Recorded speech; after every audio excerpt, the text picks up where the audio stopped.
1 second, guys. Let's see what We're going to make sure everything's looking good here before we get this thing rolling. Yeah. Don't want to deal with some more technical issues again.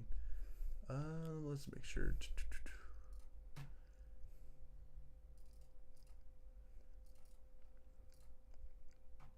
Oh, we're live on Twitter. Okay, we're good there. All right, things are looking good. We're good there. Okay, now let's check YouTube. Yep, and we're good on YouTube as well. Alrighty, let's get into it. Alrighty. Cool. All right, welcome to episode 4 of the Rambin Rams podcast. Today we're going to go over multiple different things here. We're going to preview the Washington game. We're going to talk the Week 0 matchups that are coming up tomorrow now. And we're going to go over our NFL favorites for this season. Yeah. Man, it's been a long week. We recorded this yesterday, and turns out I didn't even record it at all. So sorry about that, guys. Just to apologize. And had to be in a different setup tonight. All good. Yeah. So alrighty. So do you want to just jump right in with our first topic? Yeah, let's jump into it. There's been some interesting CSU news this past week. I know there's been a lot of talking about the 1915 national championship just because of an Auburn account. Not even an account. Auburn itself claimed 4 different national championships. So crazy stuff. I don't know what to think about it. I don't even know if I agree with it entirely, but I think it's cool for CSU to claim a national championship of their own. I think so. I was gonna say, if Auburn's claiming all these like prior 1940 football championships, we can have the 1915. I even went on Twitter the other day and I'm like, I'm claiming the 1915 That's what I'm saying, dude. Right now. Alrighty. All right, do you want to hop into this? Do you want to talk Week 0 Yeah, let's get into a little bit of this Week 0 matchup. So starting tomorrow off, we got the doubling game. We got number 17 Kansas State playing number 22 Iowa State. What are your thoughts on it? Who would you pick from those two teams? Personally, it's going to be it's probably one of the better games that I've seen Dublin have in a long time. Yeah, I mean, last year's wasn't bad. And you had Florida State versus Georgia Tech. And it was a really good game. I'm very happy Georgia Tech won. That was such a cool game to watch. Definitely. But honestly, I'm looking at the spread right here, saying that Kansas State's the favorite to win. I don't actually think that Kansas State's going to win this game. Yeah, I do think Iowa State's just overall just a little bit of a better team. I think their defense is just better. We talked about the other day, the Iowa State defense looks really good this year.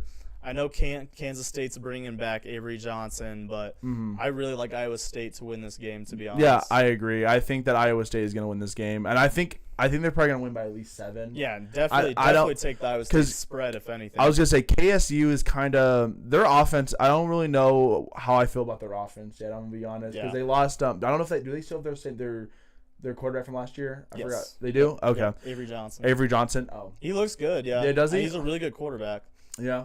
Okay. I mean, Kansas State's explosive at most positions. Like, they look good at running back. They look good at quarterback. But I just really like that Iowa State defense. Like, Jacob Ellis was a big contributor for them last year. And so that was a steal for us. But, I mean, they bring back so much production. There's a reason Jacob Ellis left to come here. Yeah, definitely. I agree. And then so the second game we got on the Week 0 matchup, we're looking at Idaho State at UNLV. UNLV's at minus 24.5. Yeah. I think that's a pretty disrespectful. That's a high spread. Yeah, I'm not even looking at the spread. But I think that it should be an easy win for UNLV, but I could also see them winning by like 21 instead of 35. Right. Call off the dogs a little bit. I agree. I think 24.5 is an outrageous spread. Yeah, 24.5 just in general for any team is just really hard to get. I agree with you. I do think at some point UNLV will start like calling off the dogs at around 21. Exactly. I don't think they're going to be keeping their starters in, especially against an FCS school at home. Just not worth risking. And you know what? It's not even that like an intriguing matchup. There are some really intriguing matchups tomorrow. Like the third game on the slate, Fresno State at Kansas. That is a cool game. I mean, I expect Kansas to cover.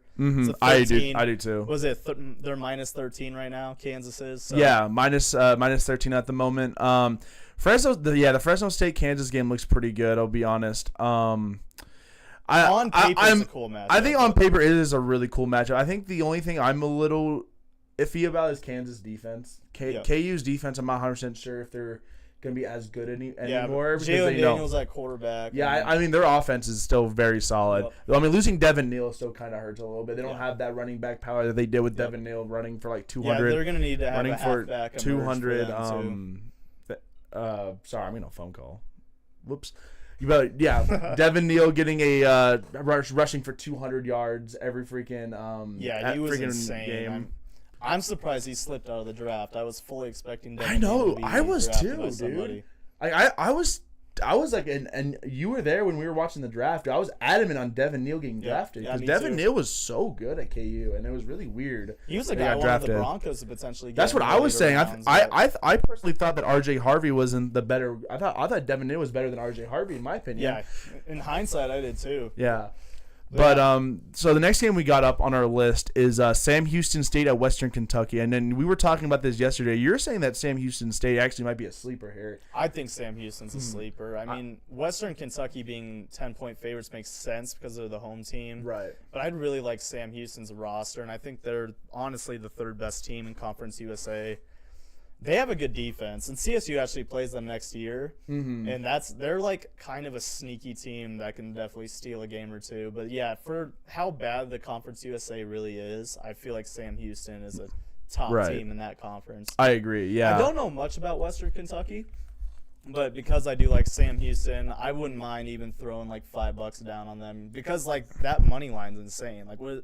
Plus 290. Yeah, it's like plus 290 for Sam Houston State to beat Western Kentucky at the moment, which is I don't know because Western Kentucky lost a lot. You know, they lost their whole defense. They lost their quarterback. So I don't know what they're doing with that situation. To be honest, they're and like you said, they lost their quarterback. So I'm curious. I honestly think Sam Houston, if they don't win, I think it's going to be a close loss. I think they're going to lose by like. I don't think they're going to lose by more than 10. 10 points. I think 10. I think 10-point spread is kind of crazy. Okay, and then the last game we got is Stanford at Hawaii, and Hawaii's actually favored in this game. Yeah, we had a lot of fun talking about Hawaii the other day. I feel like Hawaii can be really explosive this year. They have a redshirt freshman quarterback that's electric. They have 2 of the top 3 receivers in the conference. I expect big things out of Hawaii. I think they're a sleeper in the Mountain West. I think Hawaii covers this spread at 2.5. I do too. I think Hawaii just overall is a better team than Stanford. Yeah. Stanford last year just was really bad. Like Stanford, I'm pretty sure Io Minor was still on. Like Io Manor? Yeah, Io Manor was still on the team. Yeah. That game versus Colorado a couple years ago. Oh my god. I remember watching that game live. I was celebrating. Yeah. That was a crazy game. That was one of the craziest games I've ever seen in my life. But yeah, honestly, Stanford historically has not been very good in football, and they've kind of been on a really long stretch of just. Head coach, though. They have Frank Reich, who was the Colts coach. The Colts, yep, right, and the Panthers. On the Panthers. Yeah, we don't talk about Frank Reich on the Panthers. But alrighty, let's move on to our next segment, for our second segment, we're actually going to talk NFL for a little bit. We're kind of breeze through this here. We're going to go over our favorites in each division in the NFL. You want to start NFC or AFC? Let's start NFC first and then move into the AFC. All right. You want to go NFC West first? Yeah, let's go NFC West. So the teams that we're looking at here in the NFC West, we got the Seahawks, the Rams, the Cardinals, and the oh my God! Niners again. The Niners again. we were doing this when we were recording yesterday. Yeah. We just kept spacing on all the teams. The last team that we needed. When we were talking about this yesterday, we brought up some really good points. And honestly, since then, I think I've changed my winners. I think I've changed mine a little bit.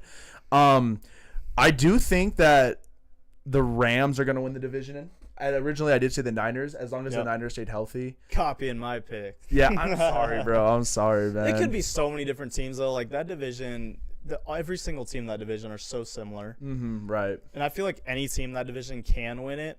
And my gut wants to tell me the Niners will do really good and they'll stay healthy. But I don't think they're reliable to stay healthy. I think that really you can rely more on the Seahawks and the Rams to stay healthy than the Cardinals or the Niners. But I actually like the upside of the Cardinals a lot. Their offense is dangerous.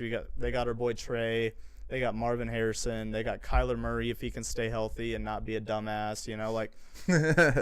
And, like, I joked about this the other day, but, like, you can rely on James Conner most of the time to run through a brick wall. And so if their O-line stays healthy, they'll be a solid team. But I think my pick's the Rams as well. Yeah, I agree. I'm thinking, I think that it's definitely going to be the Rams. The second spot's a little bit weird because I do think that if the Niners do stay healthy and they showed, because they've shown glimpses in the past before where, Brock Purdy can be a very good quarterback. And as long as they, are healthy. Yeah, I mean, if they can have Brock on the field with Ayuk, with Kittle, with McCaffrey, like, that is one of the most dangerous offenses in the league. Right, so exactly. If they stay healthy, they're the favorite. Mm-hmm. But yeah, I'm just relying so much on team health, and like so many guys go down with injuries on the Niners over the last couple years. Mm-hmm. The Rams have stayed healthy, most part. Obviously, their wide receivers haven't been staying healthy recently, but they don't really pass the ball a ton. When they need to, they will, and Stafford will sling the rock around. Right. But I like how dynamic the Rams offense can be, and I think Puka's in for a really big year. Yeah, I do think Puka's in. With Devontae Adams adding in, I'm curious how they're going to split the field a little bit because, they're both number one wide receiver people.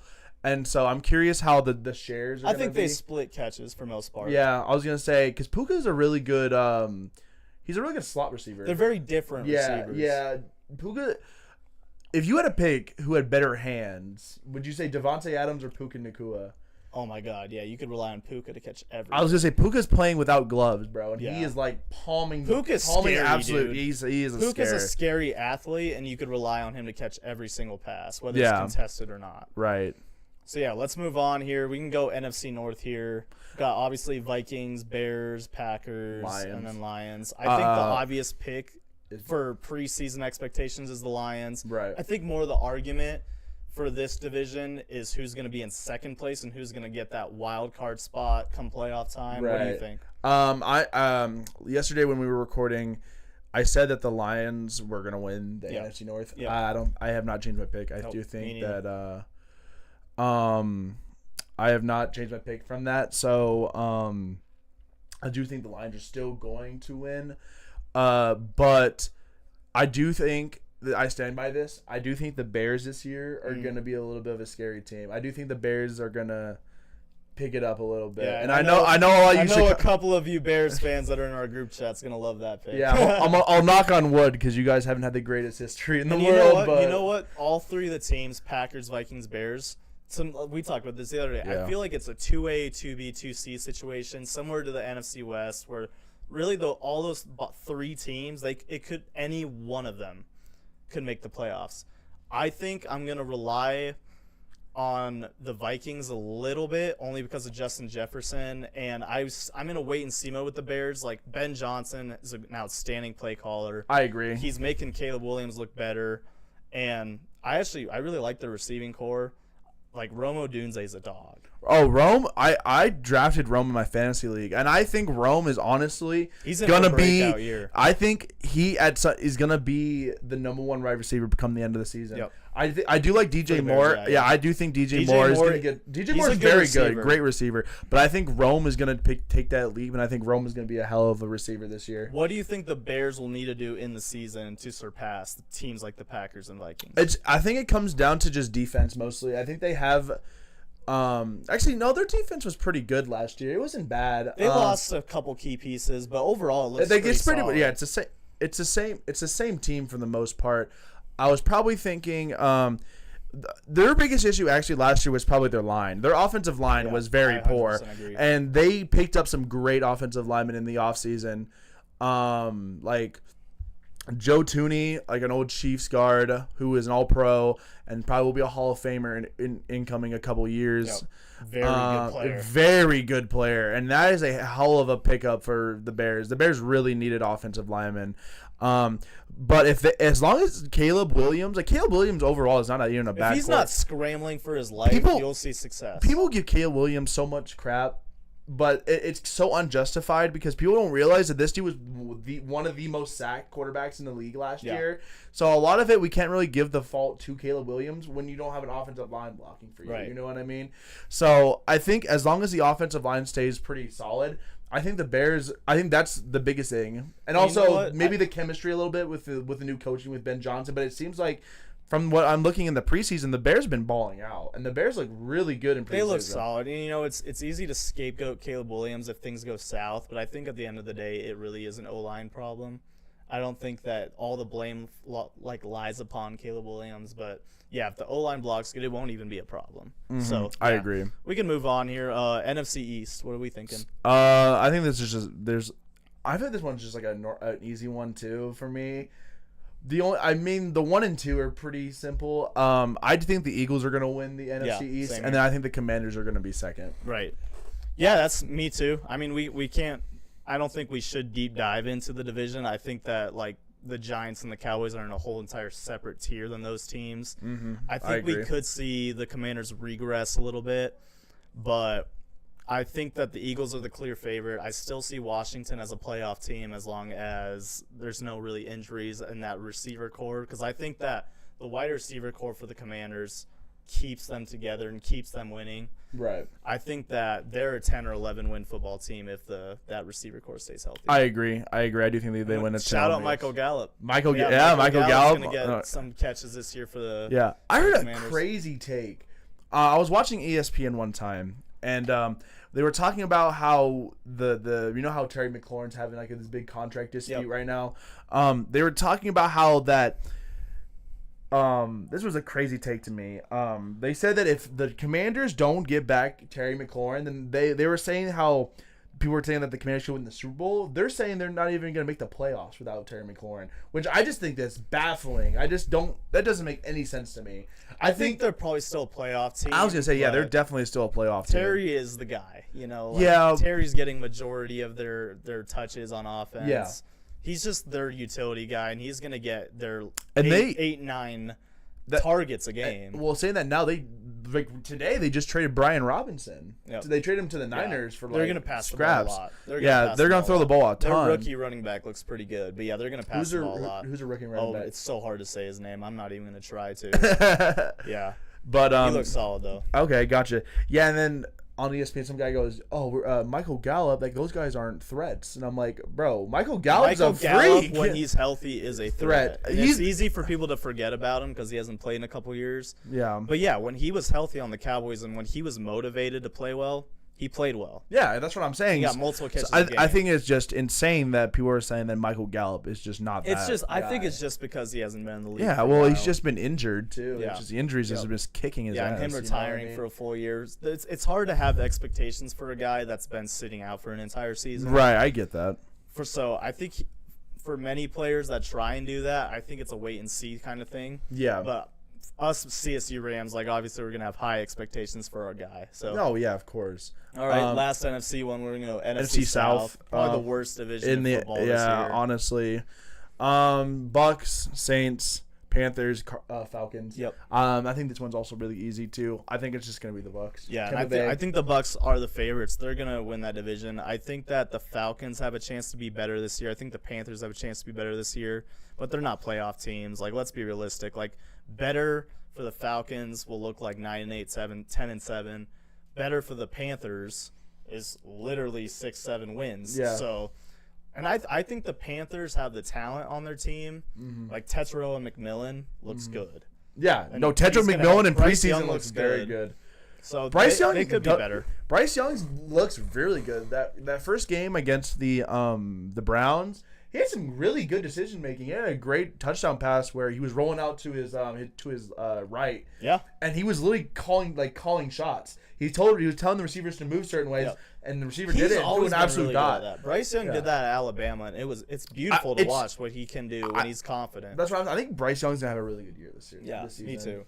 So. And I like the Falcons' weapons too. I like Drake London. I like what Michael Penix's looks like. I like Kyle Pitts with Michael Penix. That's a wait and see thing as well. Yeah. But yeah, I don't know. Their weapons are nice. The hype train. Bijan's Bijan's gonna get his freaking carries. Honestly, Bijan is the best multi-purpose back in the league, in my opinion. He's dynamic. Yeah, he's very similar to Saquon in a lot of ways. I agree.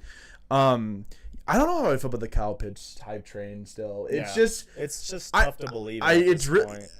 I don't know if it's like coaching I'm or still like gonna something. fall for it. I'm still gonna fall for it in fantasy. Well, yeah, you're a Florida fan too. Yeah, so true. I mean. I'm very biased. I'm biased. Very my biased. Gators, he was dude. a freak of Florida, dude. Oh my god, he was so good. Yeah, he's the best. One of the best college tight ends I've ever watched, and for him to have so big of a fall off when he got in the league, it was very hard. It's sad, heartbroken for me. Like, yeah.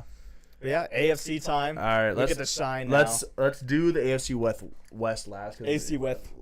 AFC West. Let's do it last. Well, I know what you're gonna pick for that, so yeah, we're gonna do all the other divisions first. Yeah. Let's go with the AFC North first. So we got the Bengals, Ravens, Steelers, Browns. Yep. I think this is the one I'm also. This is the one we disagreed on. We were talking off earlier. I think this is the one where I'm changing as well. I think I originally said the Bengals were going to win the division. I'm going to change that because you've convinced me. Really? Yeah, it's mostly because of the defense. Yep. I do think the Ravens are going to win their division. I think the Ravens have the best roster in that division. I think the Bengals have the best offense in that division, but if you go through the Ravens defense, it's still scary. It's still a really good secondary. Yeah. Like Marlon Humphrey's an interesting one. If he can stay healthy, he makes a huge difference on that defense. So as long as they have some of their slightly older guys stay healthy, they're going to be good.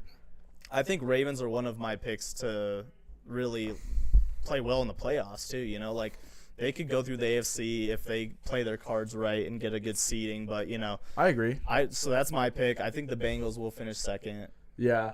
I see Julie saying shout out Julie. Shout out Julie. NFC champs. Yeah, shout out everyone in the chat right now. West champs. Respectfully, I'm sorry, Julie. I don't know if I believe that one. You know what? We talked about this. I really like the Cardinals this year, and I think that their offense is just nasty. Straight up nasty. Yep. I like James Conner. I like Trey. Yeah. I like Marvin I Harrison. do like Trey. Maserati Marv. Maserati Marv. I like that. That's a dope ass name. I'm not gonna lie. Mm-hmm. Yeah. Yeah. If by the way, anyone that's in the chat, if you guys want to talk, ask us any questions or anything, and any things that you guys want us to talk about, just let us know in the chat. We definitely get some time to read off you guys' questions at the end of the stream. Logan, I'm gonna get to the Broncos here, buddy. We're gonna get there. Yeah. Just wait, bro. Just wait. Stay patient, bro. It's about to be like Stephen A. and Skip Bayless over here, dog. Don't wait. Just Logan, wait. you're gonna want to cover your ears a little bit when he starts talking about the Chiefs. So. Alrighty. So we were still on the AFC North, we can shift to the AFC East now. I think this one's also really simple. Yeah. I think the Bills are just gonna win the division, I do think that the Patriots are really going to. Think that the Patriots are really going to put up a fight though this year. They're going to be better. I'm excited about the Patriots. I think Drake May takes a step forward. I think Travion Henderson's dynamic as all hell. Oh, Travion Henderson is a beast, dude. See, I wanted the Broncos to draft him. And actually, shout out Cardinals. I feel like the Cardinals should have drafted a guy like Travion Henderson. Yeah. But I true. think he's just dynamic. I think Patriots got a steal in that. Yeah. UNLV game, we're going to go crazy. Yeah, definitely. I'm excited for that game almost as much as any other game this season for CSU. But yeah, I completely agree. I do think like Travion Henderson and that, you know, with Stephon Diggs now at their one of their weapons now, I think Drake May is going to be really good this year. Yeah, that's right. We might see a Drake May like turn into a Bo Nix type of situation. I think. Yeah. I think Drake May is going to have a Bo Nix type of season. Where besides like the first half, he's filthy. He's got all the talent in the world. Oh, Drake May is great, dude. He's so good. I think the only issue, or never mind, I was gonna say the running backs, but Travion looks good, dude. Yeah. Well, I also think about Ramondre Stevenson for some freaking. And you know what? I think the Jets are interesting too, because obviously like they have Justin Fields. They still have some weapons in their wide receiver core as well. I think it's just hard to predict the Jets are going to be good. You know, I can't sit here and be like, if Justin Fields if Justin Fields has a really good season, I do think the Jets could actually be really good. Their defense was always their strong point. You know, Logan goes real talk. Patch could give the Bills a runs in the East. Give them a run is hard to say. I wouldn't say give them a run. I would say. I could see the Patriots possibly making the playoffs this year. It might be a little about hot takes. I don't know how their defense is. And I think Mike Vrabel is gonna do a really good job. I love Mike Vrabel's the best. Yeah, I do. If there's a coach that can get the Patriots to win that division somehow, it's Mike. I was gonna say if Mike Vrabel could take the Tennessee freaking Titans to the AFC Championship almost to the AFC Championship twice. Is he going to give the ball? Is he going to give the ball to Travion Henderson 30 times a game like he gave? That's literally what Travion Henderson's about to get the Derrick Henry treatment, dude. No, but I like Stephon Diggs in that offense is so nasty. Stephon Diggs is going to be really good. He might be washed. I have no idea yet, but I don't know. He looked fine in preseason. Yeah, I was going to say he looked okay. Like he didn't really play that much. And I feel like we don't even need to talk Dolphins whatsoever. The Dolphins and the Jets are like the same team at this rate. Like, is Tyreek Hill gonna play more than 10 games this year? Hopefully, I don't know. If he does, that makes that team a contender. But because not even though it's still Tua. Bro, if Tua can learn how to Tua could learn how to throw the ball farther than 25 yards, then they might have a learn shot. how to like slide and not take hits. Yeah, that also would help too. I don't know. The Dolphins' biggest issue is their defense. Their defense is just so like mediocre. Yeah. It's not. They have the skill on offense. They have Devon Achane, Tua, Jalen, and Tyreek. Yep. There is no point. I think it's almost similar. I think it's almost similar to the Bengals, where you have so many offensive weapons, and their defense is just going to let them down. Week after week. Definitely. I mean, I'm pretty sure that won't happen. Weren't the Bengals like the worst ranked defense in the NFL last year? That was primarily because of injuries, but yeah, they were towards the bottom for sure, though. Yeah. Gotcha. Yeah. So clear pick for that. We got Bills. The Bills. Yeah, I agree. All right, let's move to the AFC South. Yeah, but then AFC West after that. All right, this is the one where we might piss off Logan just a little bit. So we got the Colts, the Jags, the Texans. You just wait, buddy. And the Titans. All right. I think there's just a clear, definite winner here. It's definitely going to be the Texans. I think it's hard not to pick against the Texans. Yeah, and I don't think it's going to be very close. I don't think it's going to pick against the Texans. I think this division's going to be pretty poor. I'm not going to lie. I think this division's on the same level as the why is it both South divisions are just the worst? The Colts have a good enough defense for them to contend. They won't go like 7-10. Right. But I think they have a good enough defense to stay in the game with pretty much any good team in the AFC. It's just Daniel Jones that worries me, and the O-line's not the greatest. I was gonna say the Colts, Daniel Jones. If Daniel Jones doesn't get the job done, they're really screwed, bro. Because respectfully, Anthony Richardson is just not a great ball thrower. He just can't throw the ball. Yeah. And I'd really like Michael Pittman though. Like Michael Pittman is a hell. Michael Pittman's so underrated, dude. Michael Pittman's like. I feel bad for him because, dude, if he was on any other team, he'd be balling out right now. Real talk. Is Daniel Jones going to just take sacks this year, or is he going to scramble a little bit like he should have more when he was on the I guess he did a little bit on the Giants, but he might have to do this similar thing. You have to remember the Giants' offensive line was garbage. Like, it was not very good. So it's kind of like hard to say. The change of scenery might help a guy like Daniel Jones. Yeah, I do think that would definitely help a little bit. But back to the Texans. The Texans just have so many weapons. Like Nico Collins, C.J. Stroud, Joe Mixon. It's filthy. And well, if they had Tank Dell still, I don't know when he's gonna come back. Yeah, I was about to ask you. I have no idea yet. He tore his ACL against the Chiefs last year, and that was towards the very end. That of the season, like November, December ish. So I don't know when he would come back. He'd probably be like late season probably because it was a pretty brutal injury from what I remember. It was CJ Stroud was crying. Yeah, dude, it was not horrible. A good injury. It was really sad, and hopefully I don't know if he's gonna be the same player when he comes back. We talked about this the other day. Do you think the Jags could contend a little bit in that division? I think the Jags can with how the Jags have been doing recently with like the production that Brian Thomas Jr. had last year. He's going to be I do like Brian Thomas Jr. I think Brian Thomas Jr. is going to be a dog do you think we see Travis Hunter put up decent stats or not really? Maybe on the offensive side. I don't know about the defensive side. He's not going to play as much on the defensive side. Offensively, I think he could. I think he'd probably be in that because what was he on the depth chart? Like the wide receiver 3? He's either wide receiver 2 or wide receiver 3. Yeah. I don't know because him and Brian Thomas Jr. play so similar. Like they're because none of those guys. Brian Thomas is a lot stronger. Yeah.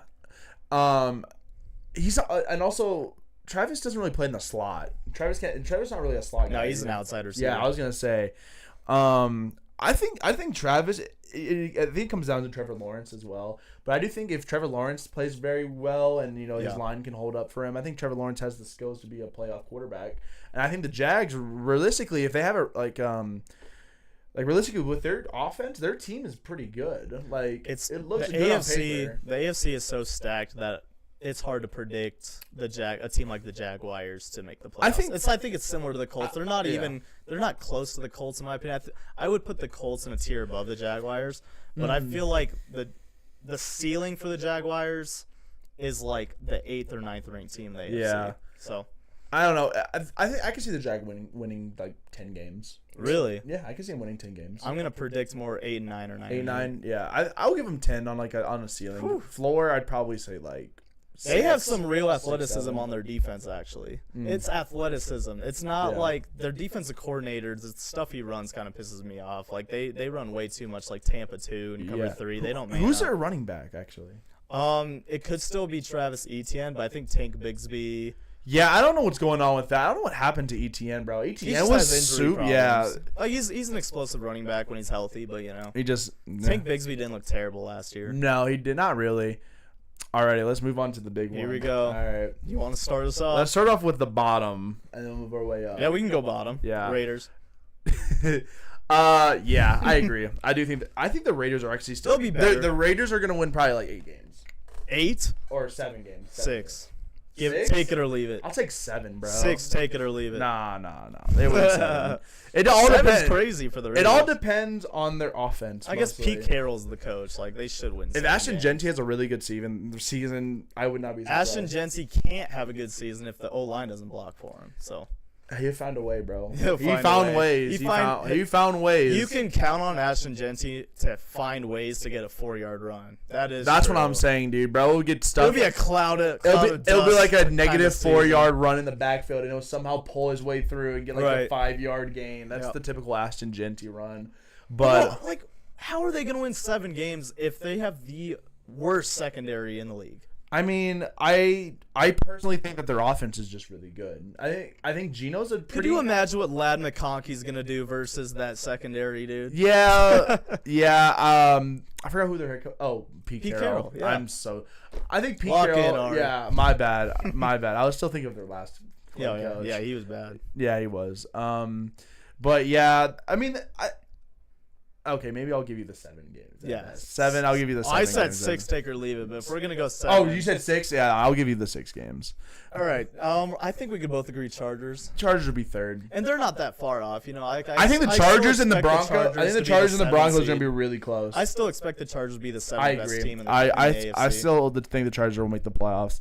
Now, are they going to win a playoff game? God, no. Bro, the Chargers... I don't think they're capable of No, I don't think they're capable either. I don't think Justin Herbert's capable of having a good playoff game. No. And when he does, they like blowing leads, like, against He's like Kyler. He just crumbles in the playoffs. Dude. Yeah, I don't understand it at all. The dude has the most all-around just great quarterback, dude. Yeah, he's a great quarterback until February hits. Yeah, pretty much. Yeah. It's like Lamar. Yeah. Hopefully we see some better playoff performances out of Lamar this year. And then I'm thinking. I know for you're gonna say Broncos 2nd, and I feel like realistically the Broncos are the 2nd best team in the conference until they prove the division until they prove otherwise. But I don't think they're far off. Like the game in Arrowhead last year, the Broncos showed their defense is capable of stealing a game against the Chiefs, and some of the Chiefs' weapons are scary, like Rashee Rice. You got Xavier Worthy. I don't even know what's going on with Rashee Rice, honestly, with how many. Neither. There we go. He's going to play. It sounds like he's going to play. Yeah, but they're still talking about how they might suspend him in the beginning of the season and then suspend him. Interesting. Yeah, I don't know what's going on with that. And it's a really stupid situation. Like, do you think we see a regression from Travis Kelce this year? Bro, we've been seeing it. He's just getting old. He's not even a slow regression. It's a regression. It's regressing fast. Yeah. I'm curious. If Travis has a really good season this year, that actually is going to change a lot of things. That was part of the reasons why the Chiefs didn't do as good on offensive was because we lost Travis Kelce. Because Travis Kelce wasn't even close to 1,000 receiving yards or anything like that. So it was like crazy. If Travis Kelce has a good game, good season. I think the Chiefs will be a lot better than normal personally. Yeah. But yeah, I had the Broncos second, and then I had the Chiefs first. I think the Chiefs win 13 games. And I do too until they prove otherwise. Yeah, and I think the Broncos will win 11 or 12. 11. I'm going to say 12 or 13 because I do think I don't know about. I against wouldn't the give you guys Chiefs. 13 because you guys do. We do have a pretty tough schedule. So we have multiple coin flip games on our schedule. Like if the Broncos can beat Washington and Washington, that's the game that could fix it. And If they can Philly beat- and Philly. no, that's not happening. But if we beat the Packers and the Commanders, 13-4 is realistic. If we split those, 12-5 is more realistic. Yeah. As long as we split versus the Chiefs. And the I was gonna Chargers. say I think you guys do better than last season, definitely. Yeah. Unless the unforeseen happens, like your guys' floor should be playoffs. Yeah, I agree. Like if you guys don't make the playoffs this year, there's something going on. Yeah, floor for us this year is definitely 10-7. You 10 can't and do 7. worse than what you did cannot. last season. You cannot. If you guys do worse than last season, I don't even like. There's really no reason for you guys to be bad. So we're not gonna go through playoff matchups like we were thinking of doing the other day. We'll just go straight to Let's the just Super go Bowl. straight to favorites for each conference and then Super Bowl matchup. I personally think, and I'm gonna be realistic here. I'm not gonna say the Chiefs are gonna be the first seed because they're not the best team in the AFC. I do think that it's gonna be You said Bills the other Yeah, day. I'm gonna switch. I'm gonna say I do think the Ravens are probably gonna be the one seed. That's my pick. I'm gonna go with the are my Ravens. pick. Yeah, And then NFC, we went back and forth the other day. I said the Lions. Yep, he said Lions. I'm gonna go with the Eagles still, but I'm so close on that. I feel like it will come down to who has the home game in the NFC Championship. Right, exactly. As long as there's no slip up like last year, like the Lions had. I feel like the Lions are the favorite in the NFC on paper, but it's also hard to see the Eagles just running it back again. Like their D line is awesome though. Yeah. So it's hard to bet against them. So I'm gonna go Eagles versus Ravens. Okay. Eagles versus Ravens, Yep. and I'm gonna go Chiefs versus Lions. I think Chiefs versus Lions are a really good matchup. Overall, we have two very high-powered offenses, So and you I'm have curious. Chiefs beating the Bills. I do think the Chiefs are gonna beat the Bills. The Bills just have to I don't know what's going on with Buffalo in the playoffs. They just can't beat themselves. They just can't get past. They can't get past. I bet. It's. I don't like using the word cursed a lot because I think it's kind of like a cliche, kind of like stupid term. It feels like a but curse. it feels cursed, dude. Like Yeah. I feel so bad for you Buffalo fans sometimes, dude.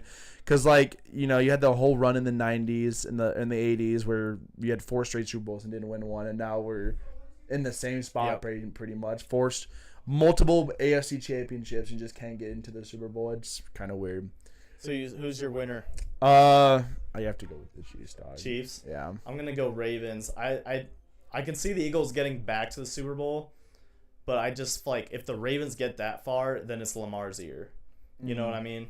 Like I know but when you get down to the matchup and the nitpicking it, I feel like Lamar has his hands full with guys like Jalen Carter and that Eagles scary defensive line. So, but it's hard to pick against the Eagles if it gets to that point. But I feel the Ravens magic this year.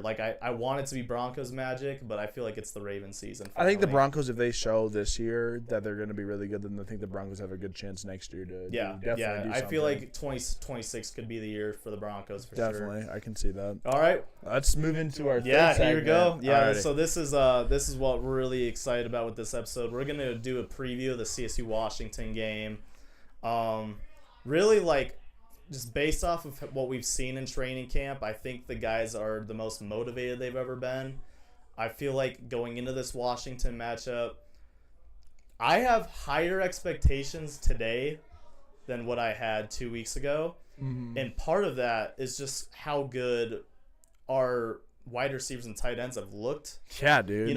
Jackson Warren's looking elite. He went from looking good and kind of that co-star with Rocky Beers to Rocky Beers is good, but this guy can be next level. Better. Yeah. So having 2 really good tight ends, 1 good tight end and 1 really good tight end is enough for me to say our receiving core is solid. Yeah. Now, what scares me with this Washington game, and we're going to do a little bit of breakdown with it, Washington's DBs are really good. And the corners, when they match up with guys like Jordan Ross, with Armani Winfield, like I feel like the Washington corners are good enough to take a guy like Armani Winfield out of the game. Like, of course, I wish that doesn't happen, but the tight end spot is where you're going to have to beat Washington.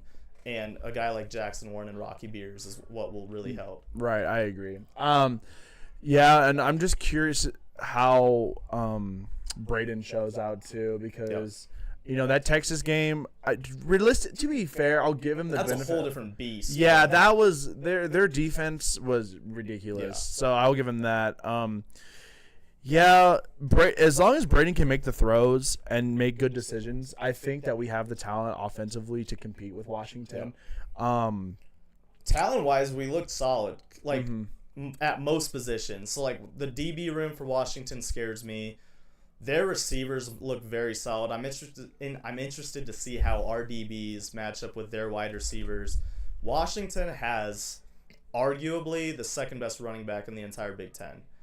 So if we have any chance of keeping this game close, it's a priority for our front seven to really clog the holes. Yeah, and I honestly think that's our weak point against Washington is our defense. Yeah. And from history, we do have problems stopping the run against bigger schools and really good running backs. I don't think Washington compares to obviously Texas or Michigan, but I do think that they are slightly bigger in the trenches.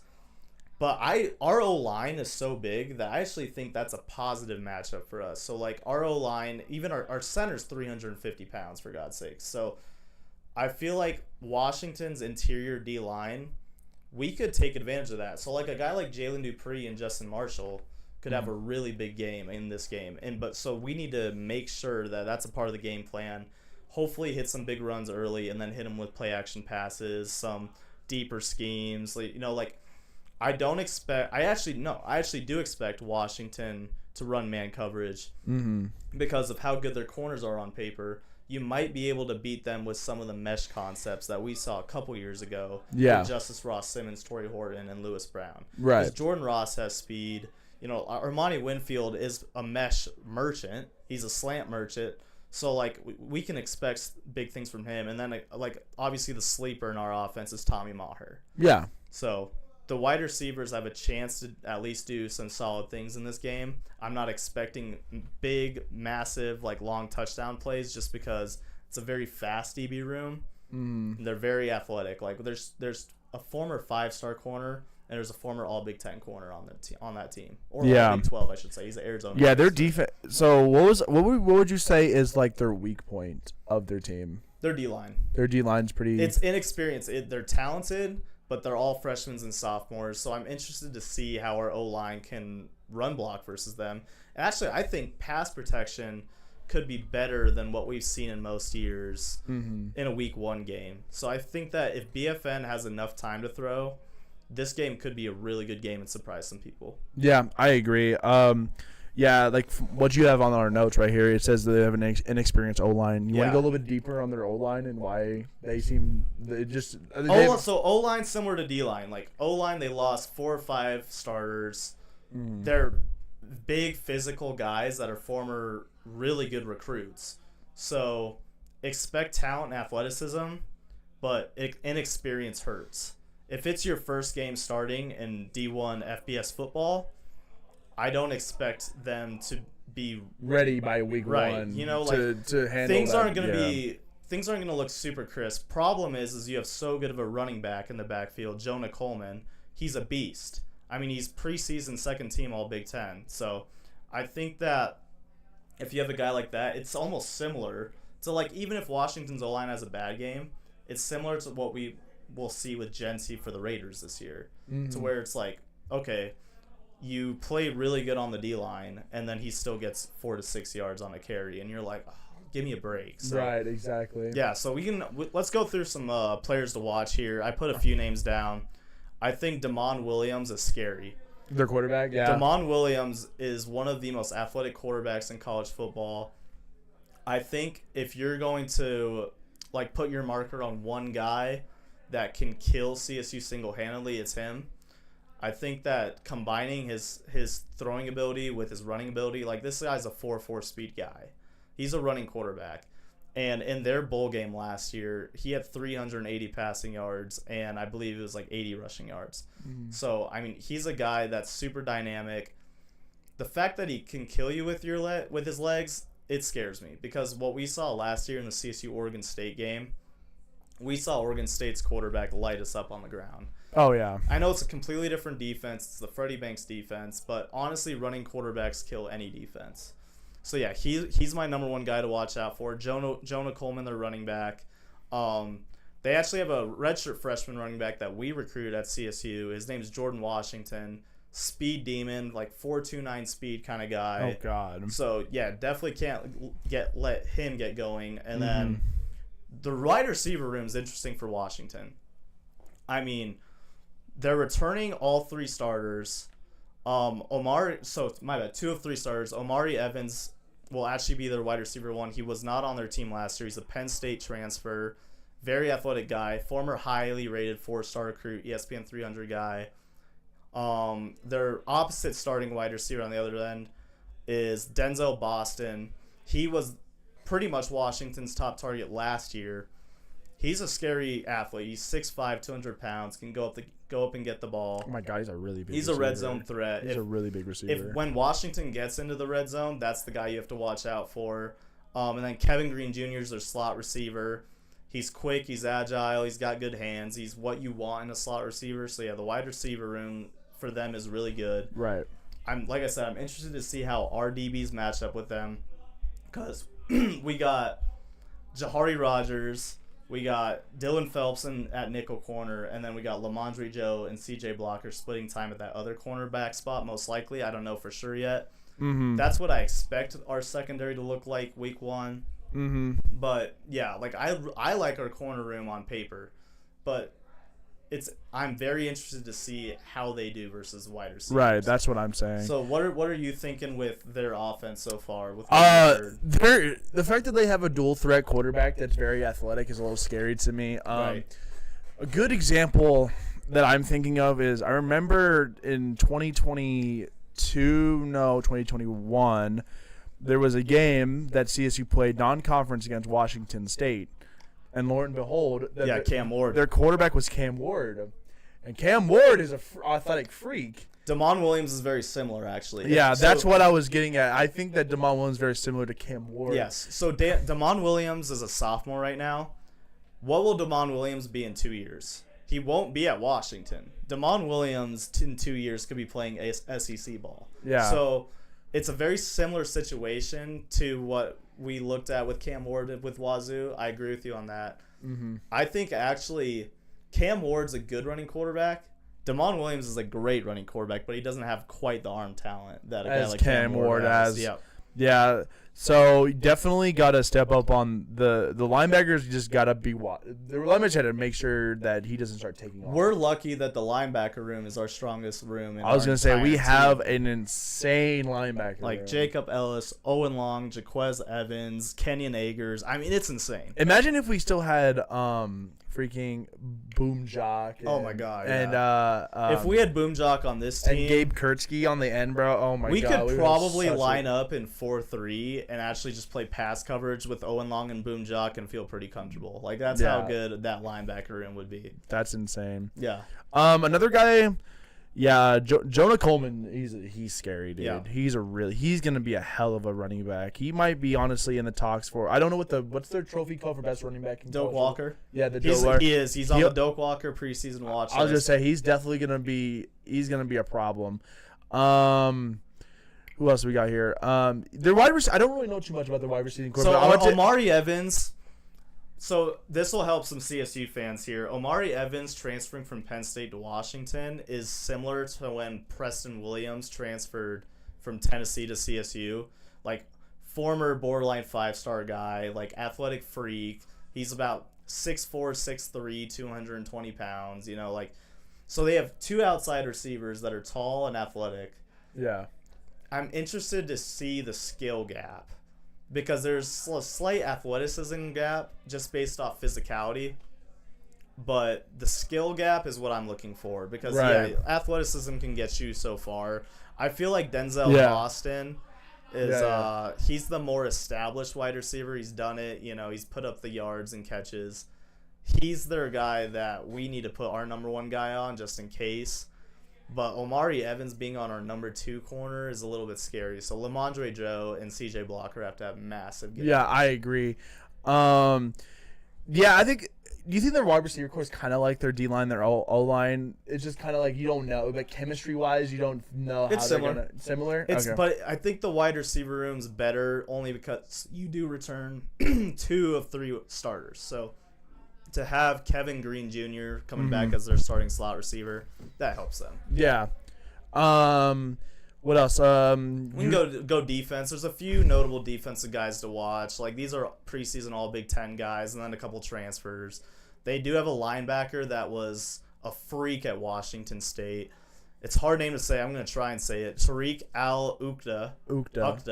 It's probably I think it's Ukda. I think you said it right the first time, yeah. He could be their best player on their defense this year. I wouldn't say he's the most athletic player on their defense because their corners are incredible, but he's their middle linebacker. He's going to fly around the field. I think my comparison, if you guys have watched Georgia Tech football really at all, their linebacker that's the head hunter on Georgia Tech, he's kind of similar. Like he's going to get 110 tackles this year, force a few fumbles, maybe cause a few concussions. So yeah, so bro, that's he's what that the kind Saints of a player. Grab that guy, bro, a little bounty game. Oh yeah, this guy will be a draft pick next year for definitely. sure. The Saints, I like. Yeah, the little bounty gate guy, bro. I like to hear that. He's the bounty player on their defense. Definitely. Transferring from Wazoo to Washington's crazy. Oh God, and do they play each other this year? Oh yeah. Oh, they play the Apple Cup every year. Oh God, man. He might man, that bro. He just pulled LeBron. He said, "I'm going to South Beach, bro." I think that's like the most utter disrespect. That really is. It's like going from. That's literally Okay, Nick Clifford. Yeah, I was literally gonna say like that's Nick going from CU to CSU. Under the right circumstances, it's probably okay. But I also think that Washington Wazoo is really not as big of a rivalry as CSU CU is. Oh yeah, it is. I think. Oh yeah, it is. It Wazoo and Washington. My gosh, yeah, they played for 100 years. I mean, we've played for 100 years. That's why it's the same. Oh yeah. Well, at least one freaking school will actually schedule us on their. No, I know. Why doesn't CU play us every year? I don't know, dude. It's whatever. All right. And then Sicario Davis. Yeah, he's the. I'll breeze through this here, but yeah, he's like probably the headlining corner. Sicario Davis is a former 5-star. Got paid a huge bag as a freshman last year to go to Arizona. When all of the Arizona coaches went to coach at Washington, that's when he decided, I'm just going to follow my coach to Washington. We'll see how it works out for him. He's one of the highest rated recruits Arizona's ever got. Yeah. So for him to go to Washington was big for them. And then, we already talked about the inexperienced D-line, O-line. That's the weak point. All right, so after all of that, what do you think CSU needs to do in the game for them to win? I don't know if I think it's a defensive game for us. I think our defense just needs to step up because I think they have way more threats on offense. Yeah. Than they do on defense, in my opinion. Damon Williams is scary. Yeah. And I've seen us play against athletic rushing quarterbacks, and it's kind of like I don't really. We do not have a good track record versus running quarterbacks in general. Yeah. Shoot, not even in just like the last 5 years. I feel like in the last 20 years we have horrible luck against running quarterbacks. We do. We definitely do. Like the Cam Ward game, dude. He ran so much. Yeah. And Cam Ward, I'm not saying he's not a very athletic quarterback and he can't rush, but like the dude, he shouldn't be running as much as he did all over us. The problem is when you're in man coverage, when you're in man coverage, the defense straight up breaks down when a quarterback gets outside the pocket. Yeah. That's what you'll see Damon Williams do time after time. So it's important that our outside linebackers that are rushing him, and they will rush him, they will get him scrambling. Like Jaquez Evans and Kenyon Akers are very good players. If they get to the quarterback, it is paramount that we bring him down. If you don't bring him down, that's when the breakout runs are going to happen, especially if we're in man coverage, which it sounds like we're going to be running a lot of man coverage this year in this new Tyson Summers defense. Okay. Yeah, I think that's the biggest thing. Also, just stopping Jonah Coleman. I think is the other big thing. I feel like Damon Williams scrambling won't even be the top priority. I think the top priority will be run stuffing. Yeah. You cannot let Jonah Coleman get going. Like, he's the guy you circle on, like, the scouting report. So I feel like when the team watches film this week, like, I feel like what they need to do is make it a priority. Like, it's cliche, but you got to stop the run game and then force them to pass, and that's when we can possibly get some turnovers. Right, I agree. I was gonna say even then though, the wide receiving group is really good because I do remember watching Amari Evans a little bit when Boise State played Penn State last year, play a few snaps. and he looked pretty good. Yeah, and cause really, I think our weak point in our defense, and it's just. On paper, I the think weak point is our corners. Yeah, I think it's our corners. Because it's always expect what to see out of them. It's always our corners, and it's playing corners not easy. None of us are corners. It's not an easy position. I'm so hard. I mean, I was a corner, but okay, fair enough. But yeah, no, it's really hard for those guys. So I think I don't know. I'm curious to see how we match up against guys like Amari Evans and Kevin Green Jr. and Denzel the guy that scares me is Denzel Boston for sure. Yeah, I think he's their future. Well, Denzel Boston's like the known this guy is a baller. Yeah, you know what I mean? Like that's why you put the number one corner on him. Even the problem is for me is our number one corner is Jahari Rogers, hands down. He's 6 foot. Denzel Boston's 6'5". So maybe we lack a little bit of height in the cornerback. Yeah, I would not be surprised if someone gets Jahari Rogers. lost. Jahari Rogers has a chance to be a first-team All-Conference corner this year if he plays up to his standard, I believe. But going against Washington's a whole different beast. Like, this is a different level of athleticism on wide receiver. They don't have it at slot. Like, Kevin Green's a damn good wide receiver. Mm-hmm. But there's no just, like, athletic difference between him and Dylan Phelps and him and Aiden Hector. Right. So that I feel more comfortable about. It's the outside wide receivers that scare me. So with that being said, what does the offense need to do? Offensively, I think we got to get the run game. I think the run game is going to be a big thing because if their D line is if they're like you were saying, if their D line is as unexperienced as they are, then the run game should be the best option for us. We should be abusing the run game. The passing game is going to be a little harder. Because of how good their freakishly athletic corners. Yeah, they have some really good Their safeties are good players, but they're not as good as their corners are. So I'm interested to see. This is more of a schematic thing. Mm-hmm. I'm interested to see if Washington just plays 3 corners and 1 safety. I don't think they'll expect they won't respect our passing game, to be honest. Like they won't expect us to pass. They won't even respect us to just air it out whatsoever. I feel like we could take advantage of that. like we talked about, the tight ends. If they're going to put an extra linebacker in, or this like sub linebacker that's like a pseudo safety linebacker, that's a guy I expect Jackson Warren and Rocky Beers to be in a one-on-one match. Right.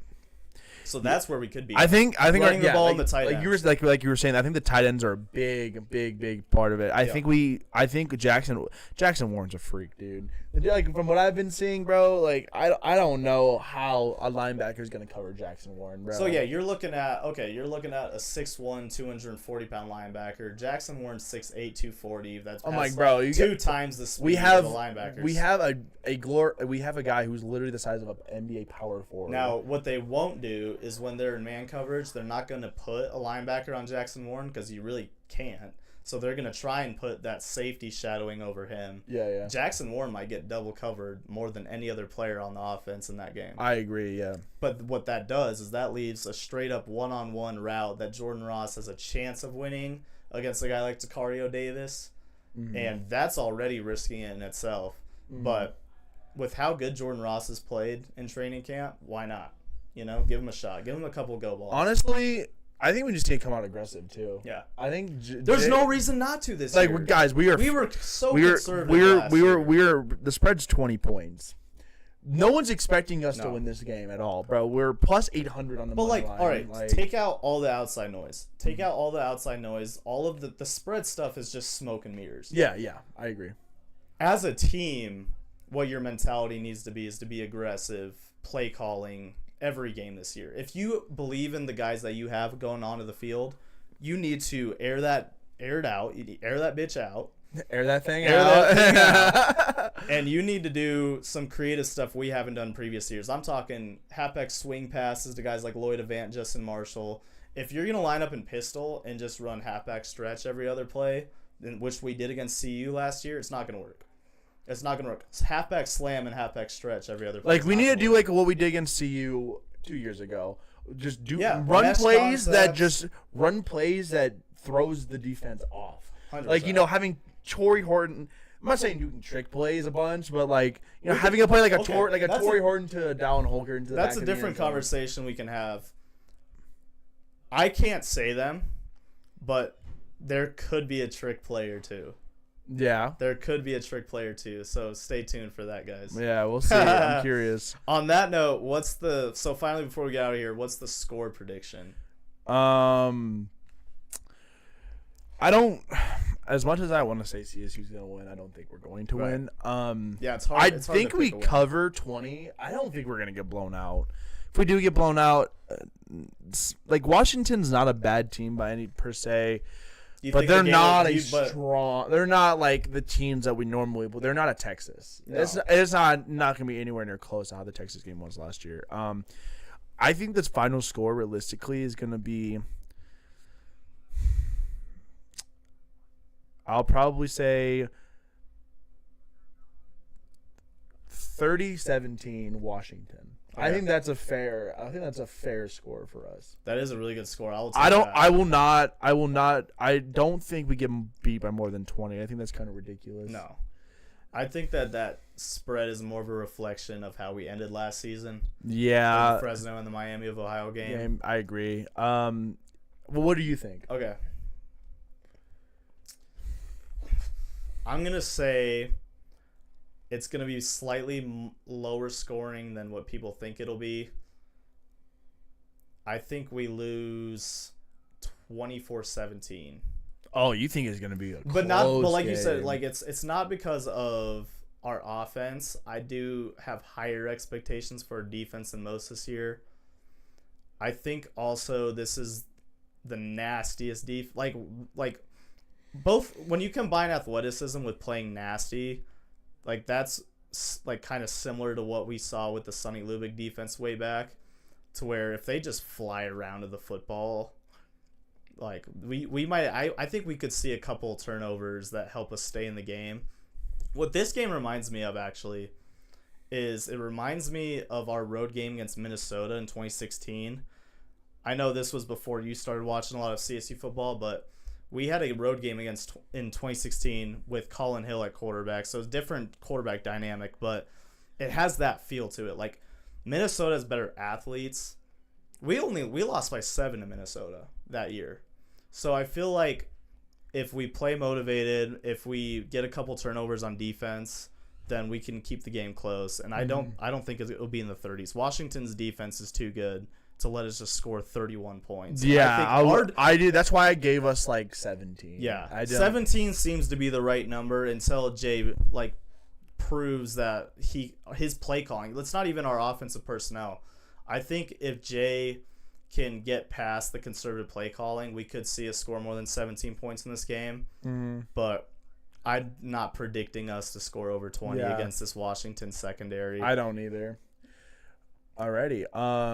Yeah, thanks for tuning in, guys. Hold on. We're a little rushing out there. What do we got? So I won't be here next week. That's right. Yep. So we're gonna be doing he will just be doing the next episode by himself for next week.